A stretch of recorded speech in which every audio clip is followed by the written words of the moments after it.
Hey, it's Griffin again. Had a few requests to redo the Alien Independence tuning video. Did a lot of talking the first time, so I'm just going to give you guys the cold hard how to do it. First thing you need to do, buy a new battery. Get one of the paintball specific 9.6 volts. As many of you know, the boards and solenoids on these like a whole lot of power. Anything below 9 volts, they're going to start spitting up a little bit. You'll start losing efficiency and consistency with the chronograph, so make sure you have a brand new battery and a new tank of air. I recommend having a high pressure output. I run mine at 850 pounds stock Ninja reg. Make sure that you're not starving any of these regs, especially while you're doing the testing. Next thing you're going to want to do is make sure that you have a nice bag of paint. Do not use cheap paint. You don't want to skip out on this. I recommend Draxus Gold, Ultra Evil, Evil, things like that. Silver, as long as it's round, that's all that matters. As long as it's extremely consistent over the chronograph, that's really all you need for this, for the tuning of the marker. Do not overbore your paint when you're tuning it. For everyday use when you're in game, I recommend overboring so that the sweep bolt gives you the extra little bit of distance, give it a little bit of room to breathe. But for the tuning of the marker, go ahead and use a nice tight bore on it, get a nice snug fit in it, and I'll start you out. First thing you need to do, depending on what board you have, I guess it doesn't really matter, turn your dwell up by at least 2 full milliseconds. The dwell is not the amount of time that the valve is open on the solenoid, it is the amount of time that electricity is applied to the solenoid. There is a little bit of an inverse relationship there, so do not get those two things confused. So make sure that you've got your solenoid nice and wide open to ensure that you are getting full pressure on your LPR, because this is mainly what we're tuning here is the LPR lower regulator. You're looking to get around 60 to 65 pounds. I've got mine, I think it's 63. I threw a pressure tester on here and it's shooting absolutely great.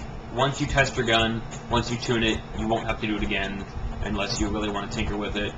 I don't recommend maintenance on these. Everything's sealed up nicely, only the single moving O-ring on the rammer. You don't need to adjust that more than once a season or so. I've already done my yearly adjusting, so I'm just going to give you guys kind of the lowdown how to do this.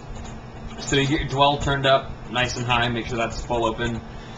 Chronograph your gun to 300 feet per second using your inline regulator. Once you're at 300, take your Allen wrench, put it in your LPR, turn it up 1/4 turn. If your velocity increases at all, it means that your LPR was too low to begin with. So continue turning up your LPR until it caps out and does not go any faster. Once you get to that point, readjust your inline regulator to your desired speed. Now, if you go up any higher on your LPR, then where the velocity no longer increases, that's where you're going to start getting a little bit of barrel raise in your shot and a little bit more kick. You're also going to lose a lot of efficiency that way. So you want to ride it right on the point where you no longer have drop off on your shots and you're no longer seeing raises on the chronograph. The way that I test to know that I'm good to go is I'll put it right to the point where it feels, it feels like it's not kicking anymore. It's consistent with the chronograph. I put it into NXL 25 balls per second. That way you're shooting out plenty of paint, going through plenty of air. You want to make sure that this valve is getting all the pressure that it needs. Drop a nice solid line on it, maybe even half to a full hopper. If you get any drop off at all, you may need to, adjust your dwell again or turn up your LPR. Most likely, if you're, raised your dwell enough the first time and you've got this tuned well, you've got a nice solid stream here, you won't see any drop off. Now your LPR is tuned. All you need to do now is go back in your settings and lower your dwell by 1 full millisecond until you start seeing drop off. So, what I've done is just fire a straight line, see where it's at, lower it by a second, fire a straight line, see where it's at, and make sure that you're maintaining those really high rates of fire, because that's where dwell, that's where you're going to notice those issues. If you're shooting at 12.5, 13 balls a second, a lot of times you're not going to notice if your dwell's a little bit too low, which may lead to problems down the road. But if you're shooting 25, 30 balls a second, uncapped semi, get that thing blasted. That's when you'll notice if you have any issues. If you can shoot 25 NXL, you can damn well shoot 15 semi, alright? So, overkill is your friend on this. That's really all you need to do is just lower your dwell until the point where it starts to drop off, bump it back up to where it's comfortable. I even go up by another half a millisecond just because, what's the difference? 15 shots per tank fill, not a big deal to me. I don't shoot a whole lot of paint during a game anyways, so I'd like to make sure that I've got plenty of room to spare. Once you've already done this on your gun, and sometimes you just want to go back and retune it, you don't need to do the full thing. If you already know what your dwell is set at, you get to skip the first few steps. What I'll do is I'll turn my LPR all the way off. Back that sucker all the way off so there's no air going in. air the gun up, turn it on, turn the eyes off, and start shooting while you're cranking it up until you feel like it's shooting about at full pressure. Now, a way to tell how your LPR is set up is what Jack calls the thumb-pinky test. This is a dirty little trick he taught me when I was working for him at Vegas.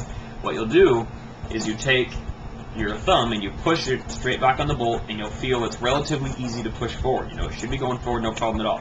Now take your pinky, applying the same amount of pressure. It should be much more difficult, but not necessarily hard to push forward. That's when you know it's right in that range of about, 60, 65, 70 pounds, depending on climate conditions, what pressure coming out in the output, what paint you're shooting specifically like that. Once you have that set up to where it's comfortable, just crank that sucker up over the chronograph, wait till it doesn't get any shot off, make sure you've got enough pressure and you're good to go. There's really not a whole lot you need to do about it. You don't need to do that more than once or twice a year, ever. I mean, I've done it a year ago. I haven't had to do it since. My gun shoots fine. I could try to tune it, but it would end up in the exact same place because I monitor pressures on my gun. I'm very, very picky about the operation of my equipment. If you guys have any more questions, comments, concerns, please feel free to hit me up on Alien Army on Facebook or anywhere on the PB Nation threads or pages. My username is Griffin2. This is what I'll be posting under. I am pretty much everywhere. I hope to see you guys out at some events. Enjoy your indies. I'll be doing one for the Invasion very shortly.